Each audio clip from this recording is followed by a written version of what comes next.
Respekt Festival 2014. Víkend 14. a 15. června v parku Ladronka na Praze 6. Mistrovské smyčcové duo z Indie Ganesh a Kumareš. Hvězda africké hudby Mamar Kasej z Nigeru. Thajský psychedelický pop Molan. Světový velvyslanec kapverdské hudby Čeka.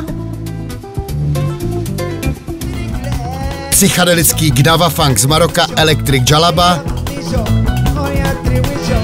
Židovsko-karibská fúze Yiddish Twist Orchestra.